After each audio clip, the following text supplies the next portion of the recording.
Kingdom Purpose TV. Hello, we are at our Kingdom Spotlight portion of the show. So this gentleman here, I could have gone in so many different directions. I could have said the artist spotlight, the Kingdom Spotlight, the magazine spotlight. There's so much that he does. So I'm excited and honored that he would even come to be a guest on Kingdom Inspiration News. So I'm really looking forward to this interview and getting some nuggets from him and some tips because he has been doing this thing for a long time. So, welcome to the show, Larry W. Robinson. Thank you so much for having me. I am excited. After 20, I want to say it's 27 years. I think I just did the calculations a couple of days ago. And after 27 years of interviewing people and just doing what I do, I'm honored that someone will want to take time to interview me. So thank you so very much for having me on your broadcast today. No problem. So tell us, just start with a little bit, like I said, because there's so much that we could cover. So just tell us a little bit about Larry W. Robinson. So most people that do a little Google search about me, most people know me from gospel singing on the spot. I can honestly say that's kind of what people outside of my city discovered me from. And so that broadcast, we used to call artists up and give them a song out of the clear blue sky and say, sing. And this was before viral was viral. As a matter of fact, not long ago, I went to a marketing conference, and the guy that was hosting a marketing conference, he said these things. He says, we're so honored to have Larry W. Robinson in with us today. And he went viral before viral was viral. And so I really kind of make me feel old, but if you do the research, I really did go viral before viral is viral. So most people will know me from gospel singing on the spot. And we've done everybody from Kim Burrell to Vicki Winans, you name them, we probably have put them on the spot. But now most people in the gospel community will know me from Gospel Updates. So that's our publications as well as our TV broadcasts and our podcast. And we literally tell the latest developments in the gospel industry. So in a small summary, that's what most people will know about me. But then I'm an elder in the Lord's church and all that. So yeah. All right, so now we're going to start to dig through all of that and figure out how all of this came to be. And he still hasn't shared everything that he does yet. So tell us about Larry W. Robinson, the young man. You grew up in church? Yeah. Oh, yes. Absolutely. So just again, a small summary is I'm honored to say that I am my mama's child, and then my sister's brother. And then, of course, I'm an uncle, and I'm a great friend. So if you ever have me as a friend, I'm probably going to be one of your best friends because I'm really a great friend. And then from that, I'm the host or the founder of the Gospel Music Honors. And I'm telling you that now because we're actually getting ready in a few days to have the Gospel Music Honors. And people can go to gospelmusichonors.com for more information. But since 1996, we've been honoring local citizens for their contributions to the preservation of the presentation methods, as well as the message of gospel music. So I'm going to be going back to my hometown next weekend, and we're going to be honoring a group of people for their contributions to the preservation of gospel music. So I'm excited about the Gospel Music Honors, and I cannot wait to get there. But then also in recent years, I founded the Black Business Honors. And what we do is we honor owners as well as employees for their contribution to the entrepreneurial space. So I am extremely excited about both of those entities. So you said you're going to go back home. Where is that? Yeah. I'm from Southwest Louisiana. That's what we call it. My city is Lake Charles, but there's so many surrounding areas. And so all together we call it Southwest Louisiana. And I've been there most of my childhood and adult life. But recently, I transitioned to Houston, Texas. I call it courtesy of Hurricane Laura. Hurricane Laura came through about 2 years ago, and I really evacuated to Houston, Texas. But when I got here, I loved it, and I just decided to stick around a little while. I like Houston as well. It is actually one of the cities that I've considered moving to since I want to get out of the cold Come weather. on. No, but Come on. listen, I considered, and we've been there several times, but that Houston traffic That is no I was just joke. going to say that is the Listen, that only Houston like. traffic is worse than New York traffic. I love the food. I love the culture. I love there's always something to do. I was just telling a friend of mine, and I'm a foodie, so pray for me. But I was just telling a friend of mine the other day, I said, I can literally here in Houston eat at a different restaurant and not repeat the same restaurant probably for 2 years. And so excited about that. But then there's always the And culture wait, and here. have really good food each time. Have really good food each Absolutely. time. One Absolutely. of our Hmm. favorite spots is the, I'm gonna give them a shout out too. One of my Okay. favorite spots is the Breakfast Club. I was just giving you. Let me tell you something funny. One of the elders in our organization, we was just on the phone talking, and I think I had just moved to Houston, and so maybe I've been here about 6 months, and so everybody was taking me to like Papa Do's, and and I'm not gonna do too many names, but just various restaurants, and so he says, "Have you ever been to the Breakfast Club?" And I was like, I've never heard of that. I said, but wait, the Breakfast Club is a radio show in New York. What do you? He said, no, there's a restaurant in that city called the Breakfast Club. We came when the organization had an event here, and that's where they went to eat each day. And so I, did Google and went. And let me tell you something. That food at the Breakfast Club ain't no joke. I said, I can't come here too often. And at that time, I was trying to lose weight. I was 260 something pounds when I got to Houston. I'm down now to 230. My goal is 225. But yeah, that food is worth the pounds that you will gain when you eat it.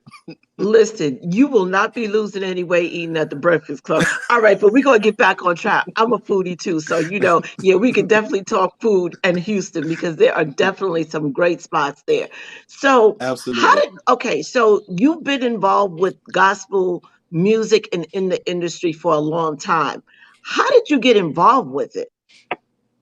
Well, you know what? To be very honest, I come from a church of amazing singers, and I have always loved gospel music. As a matter of fact, one of my best friends is just an amazing singer, and so she really inspired me to, appreciate gospel music and just to love it.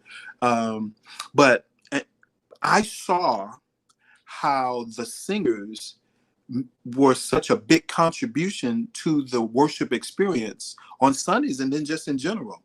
And so I wanted to do something to honor the singers and musicians that make up probably about 90% of the service when you come to church on Sunday. And so way back when I started the Gospel Music Honors, this is after I got my first radio job. I worked at a little AM station in my city.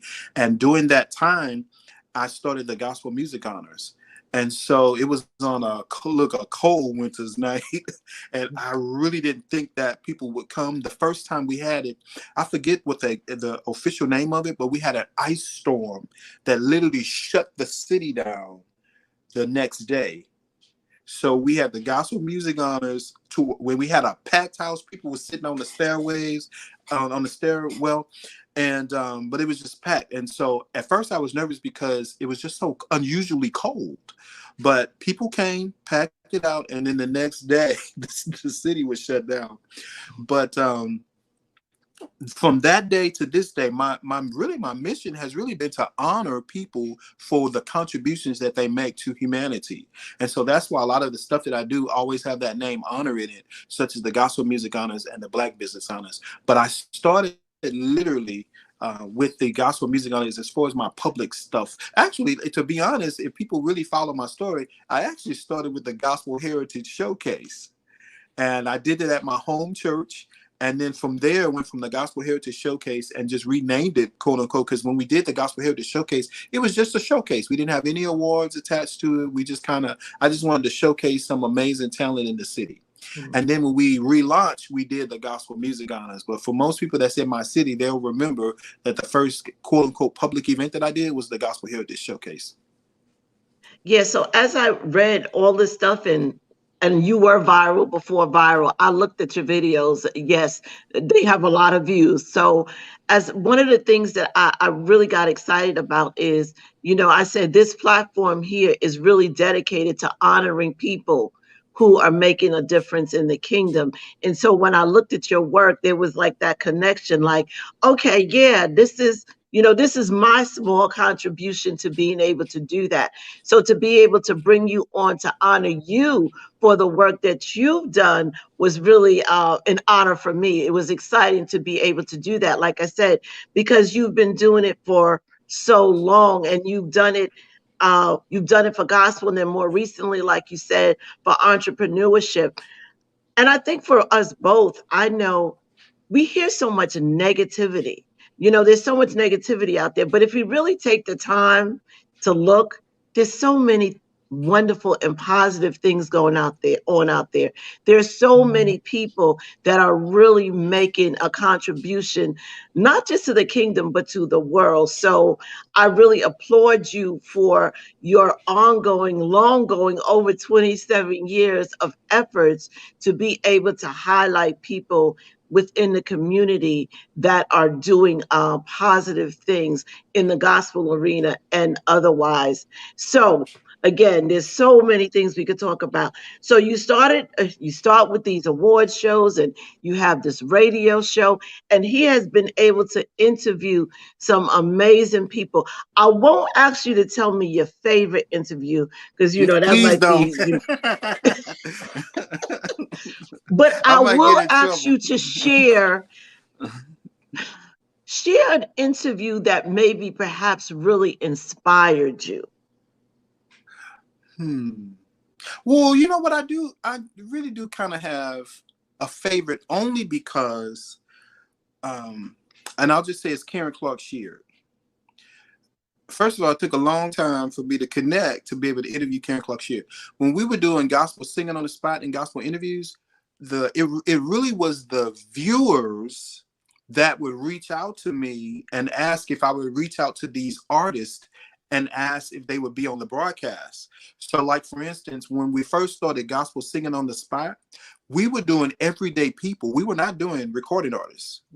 It could have been somebody at your church, and so they would, the listeners or the viewers would reach out to me, and that's when MySpace was real big. So now I'm really telling my age, but people would send me a message on MySpace and say, "Hey, can you put so-and-so on the spot?" And so, but then after a while, people started asking for recording artists. As a matter of fact, the first recording artist that they asked me for was Vicki Winans. And now I'm getting ready to tell my age.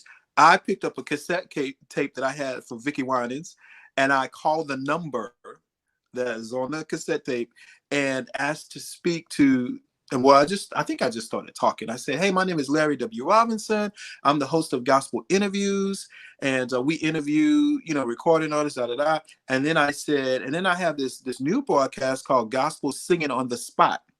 And what we do is we give an artist a song out of the clear blue sky and say, sing. And when I said that, the young lady said, "Oh my God, that's hot.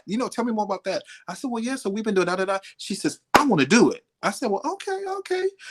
Ask Miss Winans if she want to do it. And if she says yes, we'll set it up." She says, "Sir, do you know who you're talking to?" I said, "Who is this?" She says, "This is Vicki Winans." I said, "Oh." Well, back then, or even today, Vicki's speaking voice is lower than her singing voice. So I did not know that it was her, to be very honest. But anyway, so she said she loved it, and we did it. And then the song I think we did was "Till I Found You" or "Since I Found You." But getting back to your original question, Karen Clark Sheard, people were asking for her. And so I tried to reach out, and at first it didn't happen. I had to tell the viewers, I said, "Hey, for some reason, I'm not able to get Karen Clark Sheard." But a friend of mine, I was setting up an interview for someone else, and they just so happened to ask me, "Hey, would you want to interview Karen Clark Sheard?" I was like, Wow. "I've been trying to get Karen forever." So they said, "Oh, okay, I'm gonna set it up."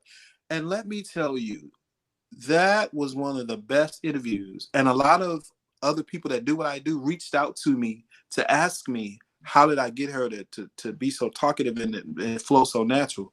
And so I kind of told them some of the secrets. But if people can put in Karen Clark Sheard, Larry W. Robinson on YouTube, and they'll find two. The first one hopefully the first one that'll pop up is the one that I did with just me and Karen.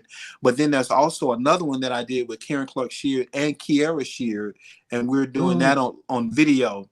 But the one that I would encourage people to listen to is it's like 30 minutes or so of just me and Karen talking. And when I tell you, she was telling me stuff out. And then the secret to a great interview is literally just once they start talking, let them talk. Because people, if they're tuning into the conversation, they're obviously tuning in because of who that guest is. And once that guest starts talking and giving you, good stories and content, let them talk. And I did. And I'm so glad I did, because she shared all kind of stuff that people's like, I interviewed her and she tell me that. I was like, hey.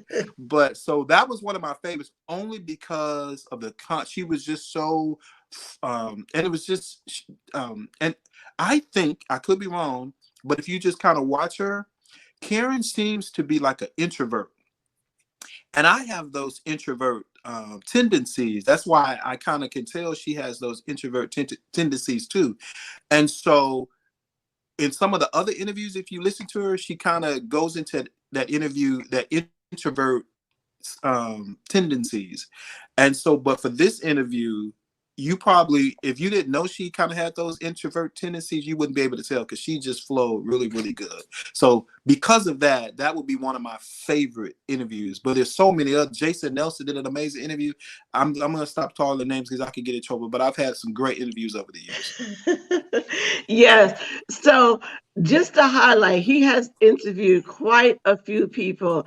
Let me look at this list. Remember, he's been doing it for a while. So Kirk Franklin, CeCe Winans, as you just mentioned, Carrie Clark Sheard, Albertina Walker, Reverend Timothy Wright, Yeah. LaShawn Pace. Wow. Yeah.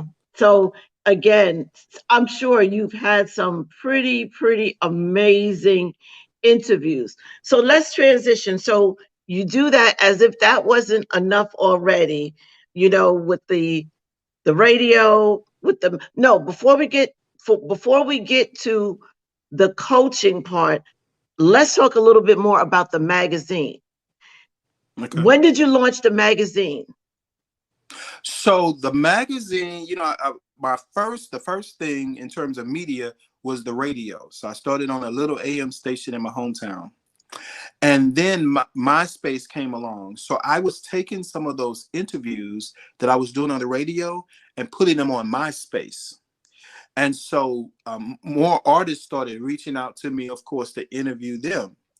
But then I started emailing the content to my email list.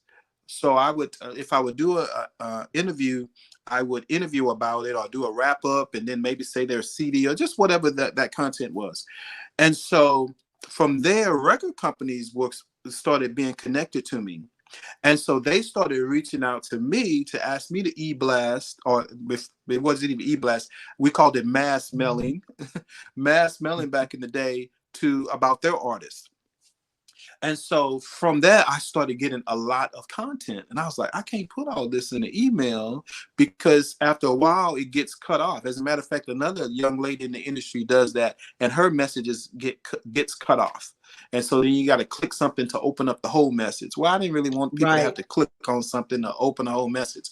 So I started a digital magazine back in the day. Now, I was an original subscriber of Score magazine.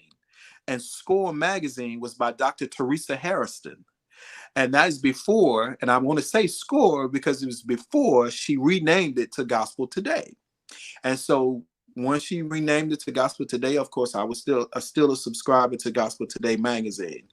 But then, of course, Gospel Today magazine went out of print, and then for a season it was online, and I think it's changed now. But I like, as a matter of fact, I have some right here. I like paper magazines. I like something people can open and whatever. So I called Dr. Harrison one day, and I said, Dr. Harrison, your magazine, I used to love Gospel Today magazine. Unfortunately, it went out of print. She said, yeah. She said, her son had taken it over, and then they went online or whatever. I said, would you be, I forgot how I asked the question, but basically I was really kind of asking for not permission, but maybe her blessing is probably a better word. Mm-hmm. If I would take my magazine and bring it to print.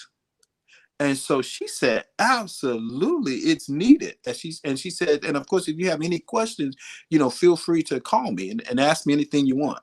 And so I literally took the Gospel Updates digital magazine and brought it to print. And we've been in print ever since. Nice. And so how long has that been? Ooh, I think we started a little bit before the pandemic. Okay. So we was doing the digital magazine forever in the day, but we started the print version of it a little bit before the pandemic. I didn't even know. This is before we knew pandemic was coming.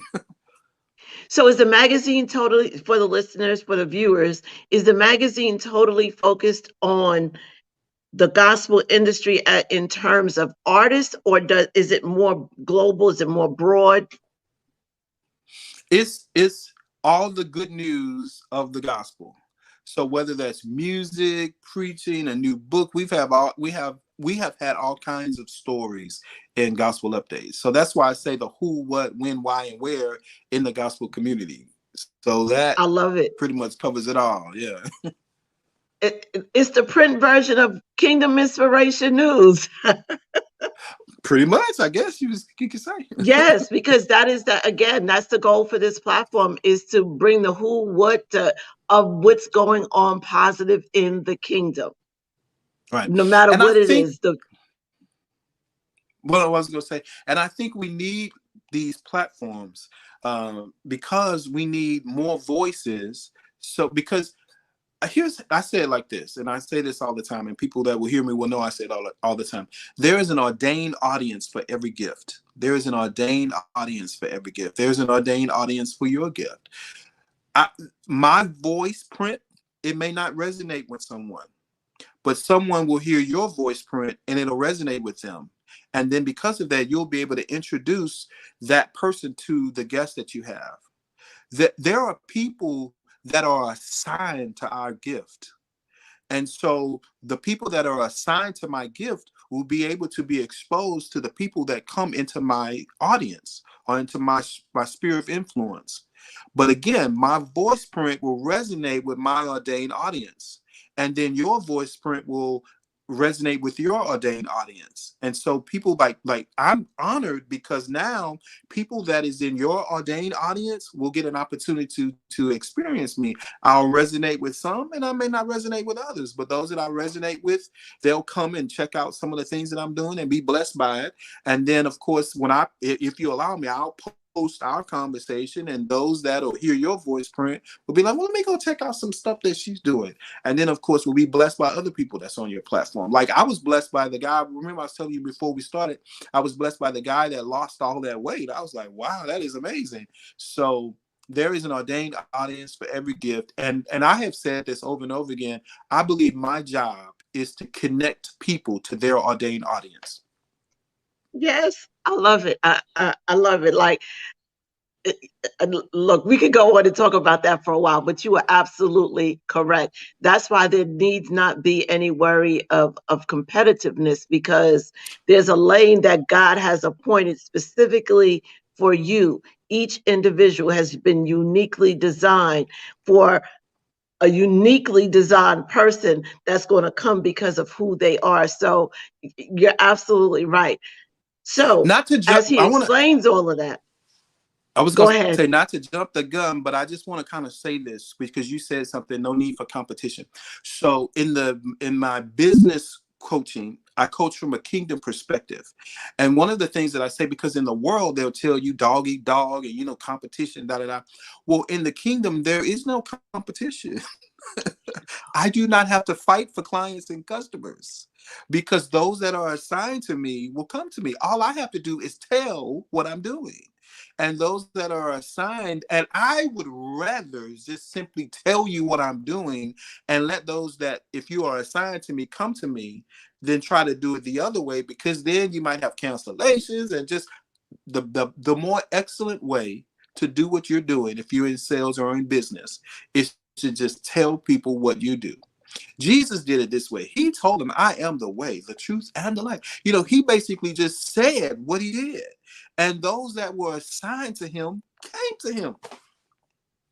I love it. So good. So we already transitioned into that, because that's what I was going to talk to you about next, was the fact that amongst all the other stuff that you do, you're also a coach. So is it life coaching, business coaching? Talk to us a little bit about that. To be honest, I call it kingdom coach, only because I've been a preacher and a minister forever, but I know that there is a more excellent way to do life and to do business.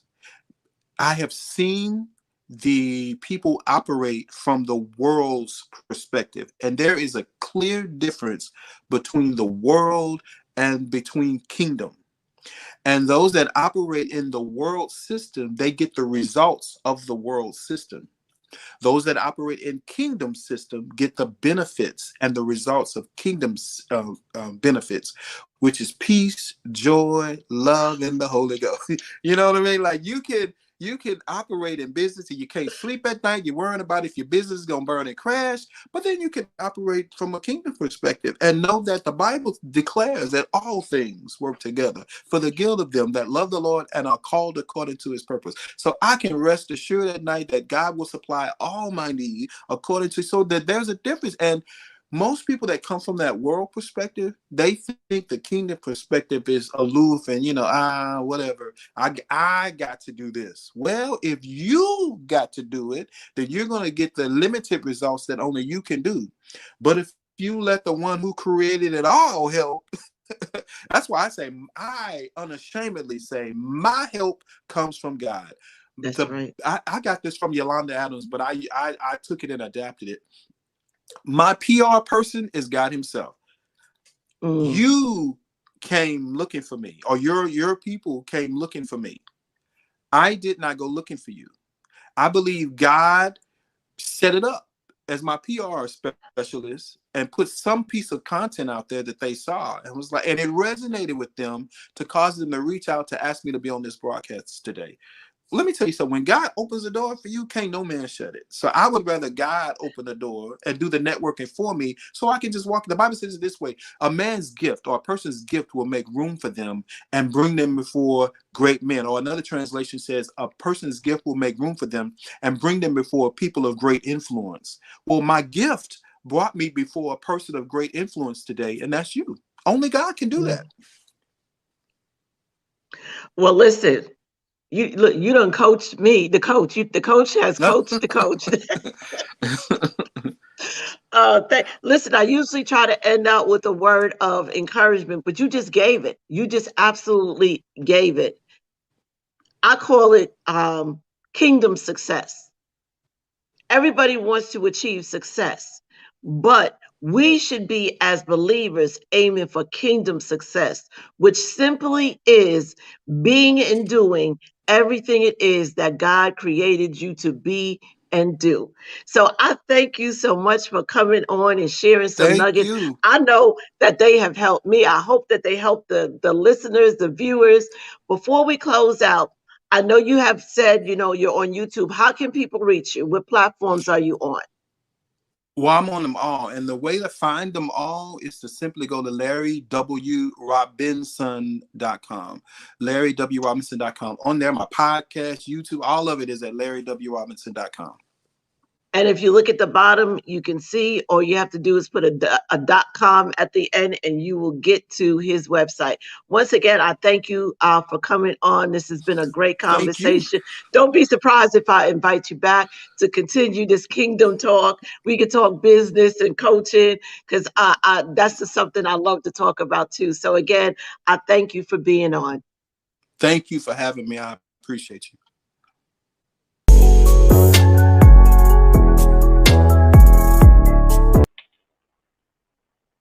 Hello and welcome to Kingdom Inspiration News. I am your host, Gwen Goolsby Tillery, and we are at our Kingdom Spotlight portion of the show. This gentleman that I have on today, I've known him for quite some time. I have such respect for him. You know, he's just a very quiet, kind of unassuming guy, just a nice guy, a good guy. And so I'm really, really, really glad to have on with us today Reverend Jimmy Lindsey. Welcome to the show. Amen. Thank you. How are you? I am good. Good. So tell us just a little bit about yourself. Right. A little bit about me. Older than 18. Been married for almost 20 years, so definitely older than 18. With 3 children, and been a high school teacher for close to 20 years, and also a preacher, as you can see, Reverend, and hopefully soon to be pastor. Okay, all right, nice. So again, I've known Jimmy Lindsey for a while. He actually was one of the participants in the book Through the Fire. And as I wrote that book, I've shared that God literally like told me who to select for that book.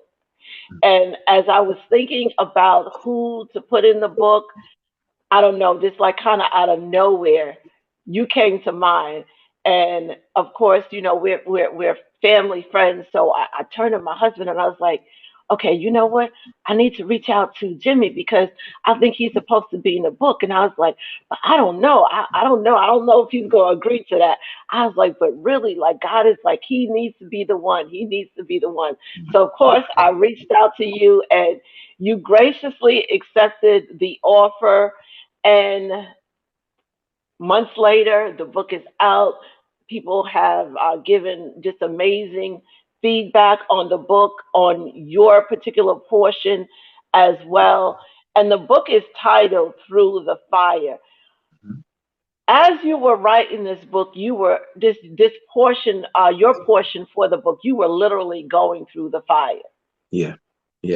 So tell us, before you even go into the detail of your story in the book, what's happening as you are writing this book? Right. Well, first thing I want to say is when you asked me about to participate in the book, really all this time for years I knew that I should at least write a book. So when you asked me, that was God telling me it's time for you to start, and that's why I was like, sure, yeah, I'll do that. But during that time of writing the book, my father had been sick for a while, and he was 91, and him and I had went to hang out with my mom, try and get him a chair on a Monday, and Tuesday he was in the hospital, and by Saturday afternoon he was dead. He had died Saturday morning, actually. We had talked to him. He was having breakfast, and by the afternoon, by the time we got there around 12:30, he was gone. So that was in the process of writing the book, and that was devastating to me. That was, really hurtful. And the book kind of touches on or explains why that was so hurtful. Right. So we're going to get into that. But before we got into that, I wanted you to share that, because when you understand that, and now you go and explain what the portion of your book is about, people can really understand that literally, as you're writing about going through the fire and God refining you and God maturing you and God growing you and God healing you, you're once again going through that process as it relates to what is going on in your chapter. So Yeah. tell us a little bit. Don't get too much because I still want people to get the book. So tell us a little bit about your chapter. First, what is it entitled? All right. AB positive. AB positive. That's the title of the So chapter. when I saw that, I was like, okay, AB positive. Yeah. And I couldn't understand. I was like, what the heck is this about? Because I knew what your story was going to be about. So when Yeah. I saw that, I was like, okay, now I'm really, really curious as to what this story really all entails. So as he said, it's AV positive.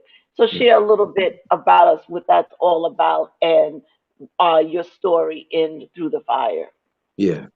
Well, AB positive really came about because I went and gave blood, and I've given blood several times before, but I've never gotten something in the mail. So shortly afterwards, I got something in the mail and said, "This is what your blood type is." And I was like, "Oh, what's that all about?" And so after that, I just went on my research binge about AB positive blood types, and then as soon as I did that, it's like God just opened up a floodgate of knowledge, and He just poured stuff into me and out of me through that, and that let me know that that's supposed to be the title of this chapter because it related to what I was going through. And the chapter has to deal with me dealing with being adopted at the age of 3. But prior to that, being in the system, going through foster care and being abused in foster care. What kind of abuse, I don't know, but being abused, but then being adopted at the age of 3. And now you have all of these things, you have all these missing parts, these missing pieces. And you have these 2 people that you don't know that are trying their best to help you to navigate and teach you certain things. And at the age of 3, you've got a personality.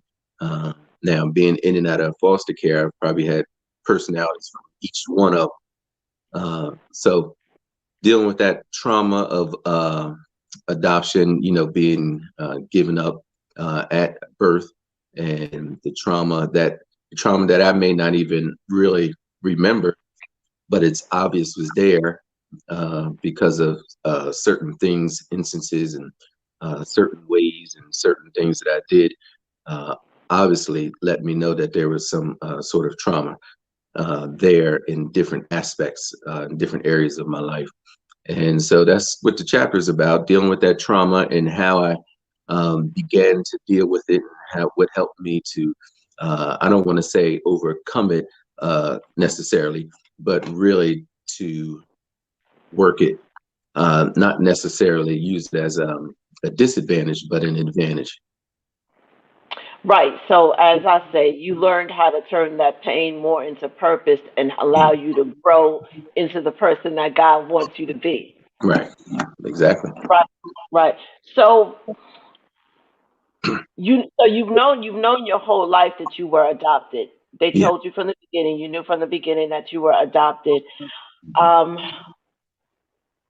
I can't, for someone who's adopted, it's like this twofold thing. There's this one side where you feel like, okay, somebody, didn't want me for whatever reason. But then on the flip side, there's this blessing knowing that there is someone who absolutely wanted you. Listen, and that's why when my dad passed away, it was so devastating because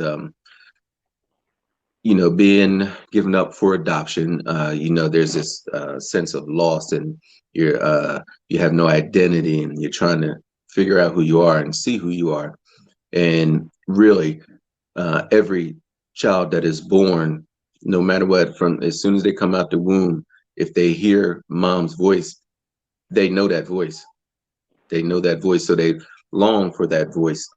And when dad passed away, my mom always tells a story that when they went to the adoptions agency and said that they want to adopt a son, and when they saw me, my dad said, "That's my son," and that was the end of it. Mom said that was it, and that was it.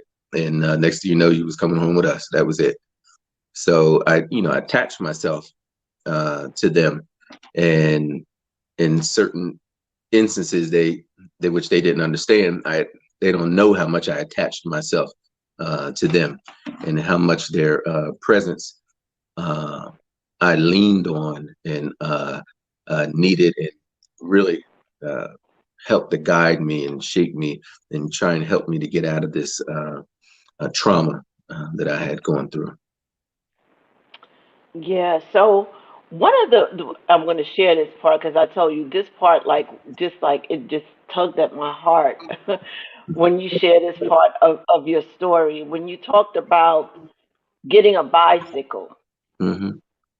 and learning how to ride your bike, and you were told to begin to ride your bike, right? Down Hmm. the block. Just share that portion.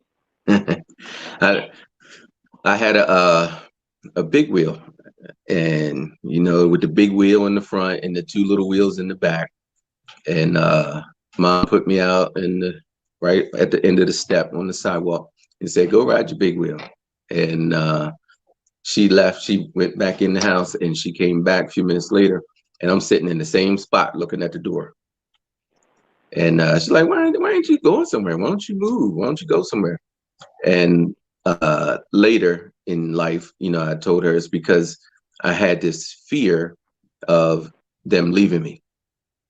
So last thing I wanted to do was to ride my big wheel down the street and come back, and they're gone.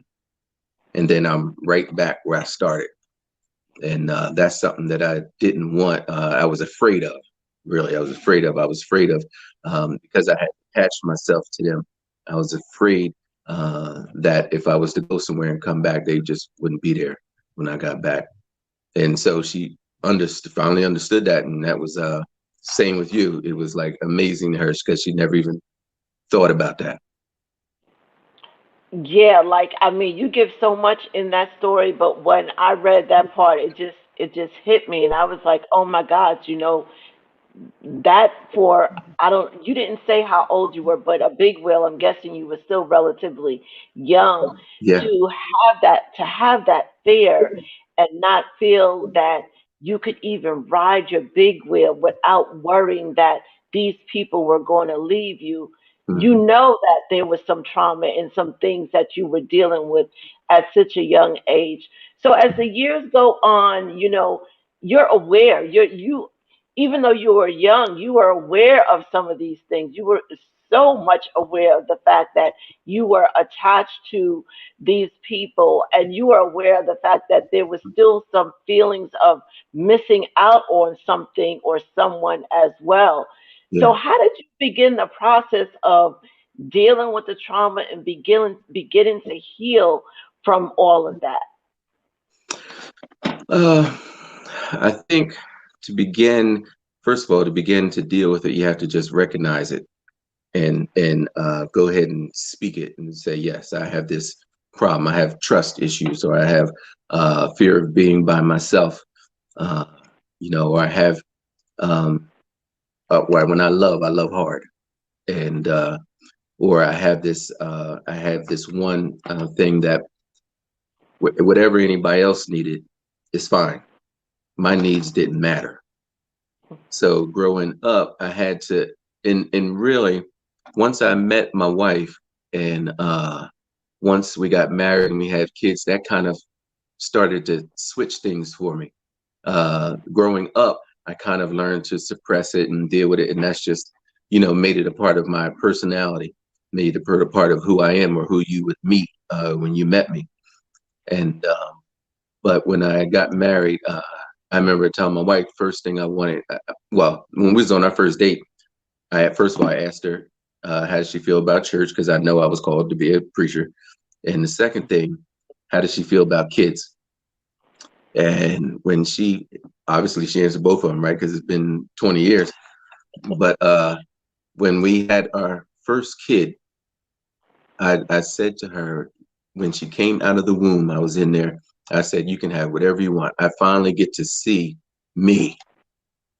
I finally get to see me." And I couldn't look at my mom and my dad and say, "That's where I get that from," or I see me in them or something. But most of us look to our parents to see us, to figure us out.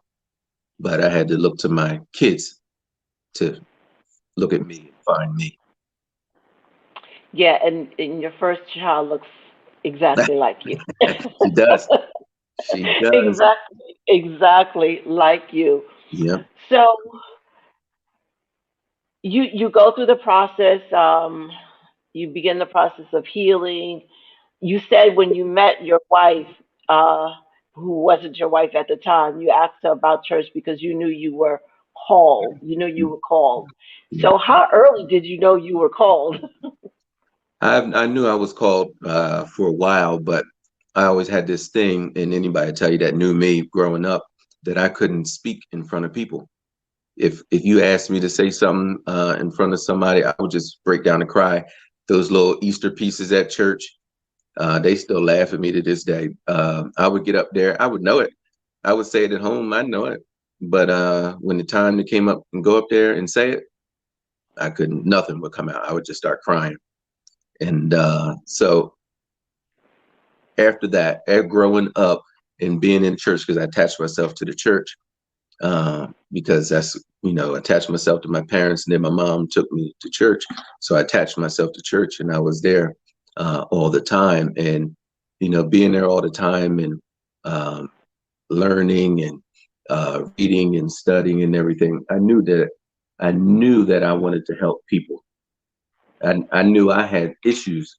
Nobody was helping me, but I knew I wanted to help people.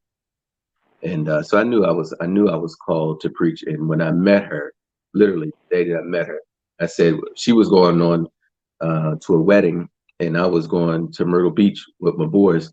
And I said, when I come back, I'm professing my calling, and this will be the last time Myrtle Beach see me. And that's exactly what happened. Because I knew when I saw her, I knew God said, that's her.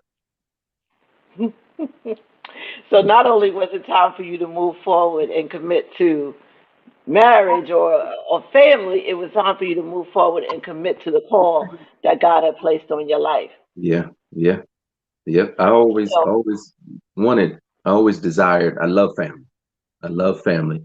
And that's, again, part of my trauma is because, I love family a lot. And, us, our family is close and rarely are we apart.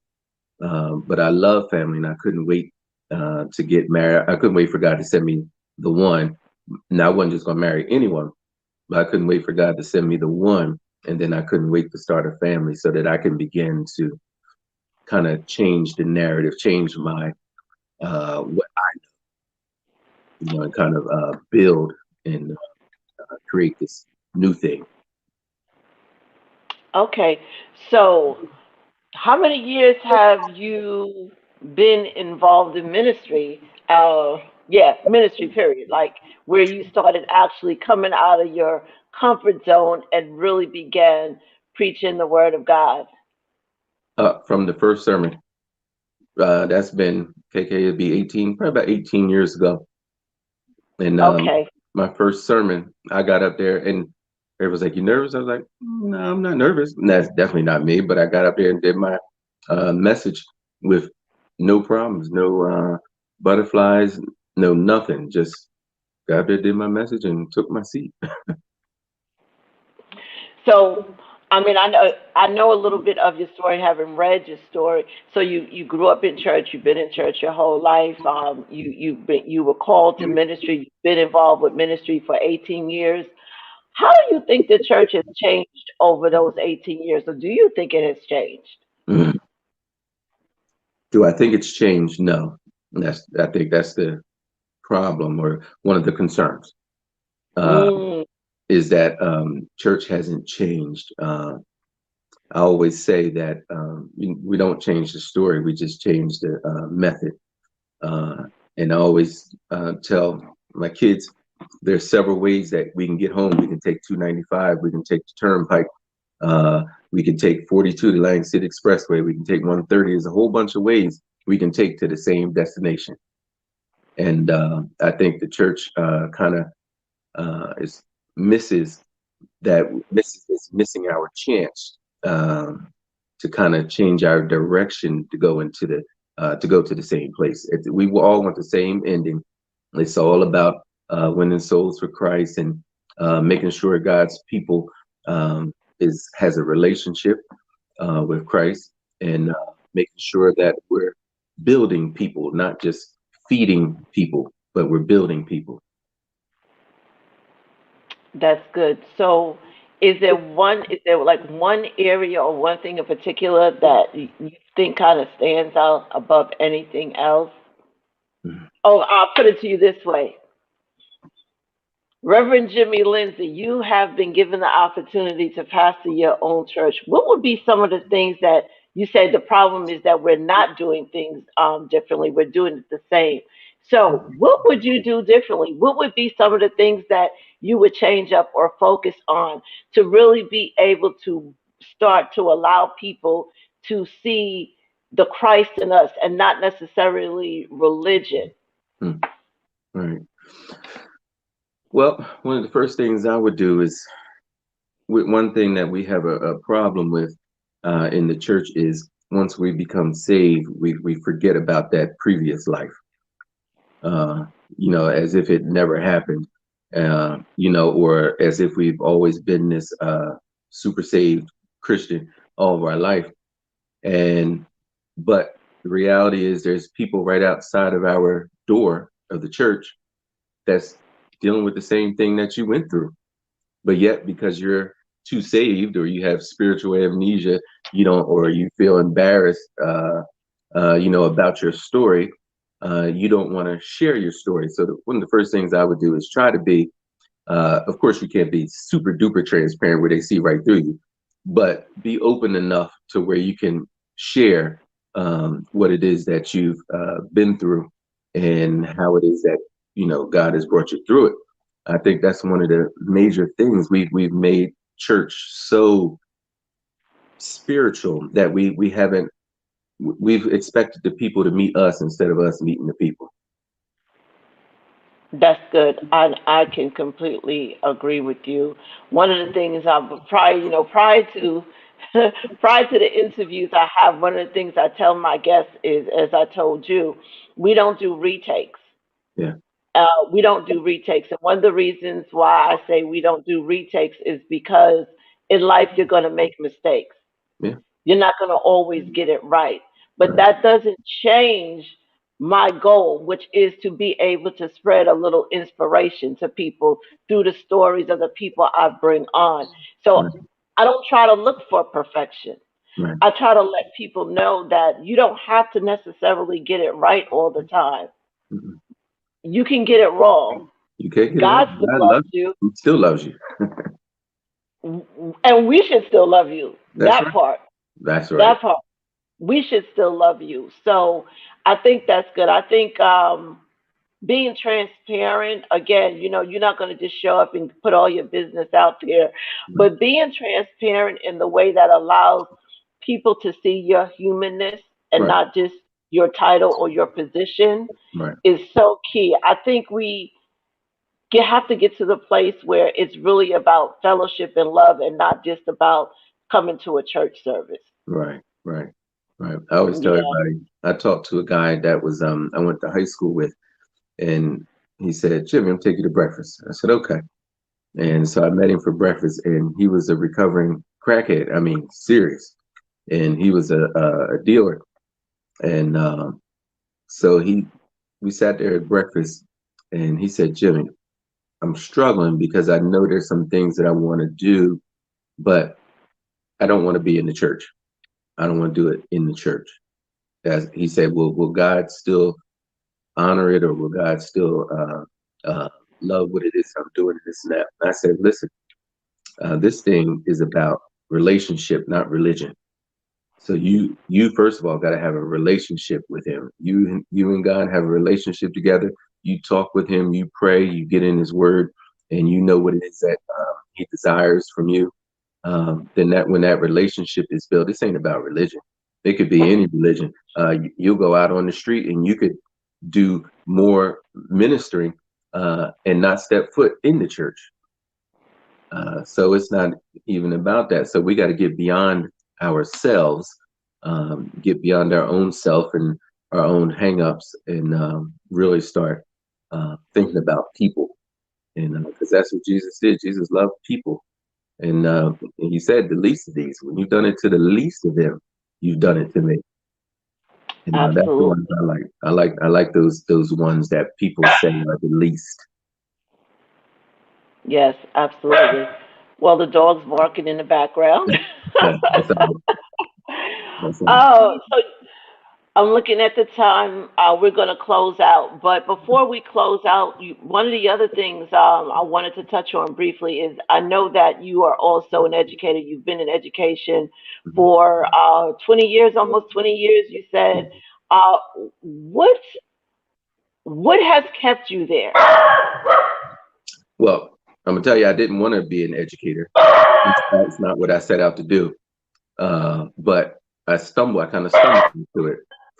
And but when I got there and I realized the impact that a man or black male could have on a not an all black class, but a mixed class, the impact that I could have. And the one thing that's missing is in education is teachers teach, yes, but one thing I think is a lot of them don't like kids. And you have to have a heart, you have to sympathize, and if you can empathize with them. And I think one of the key things that has kept me in there is that I tell them from the beginning, listen, I'm giving you my respect from the beginning. I'm giving it to you. Now it's up to you to lose it.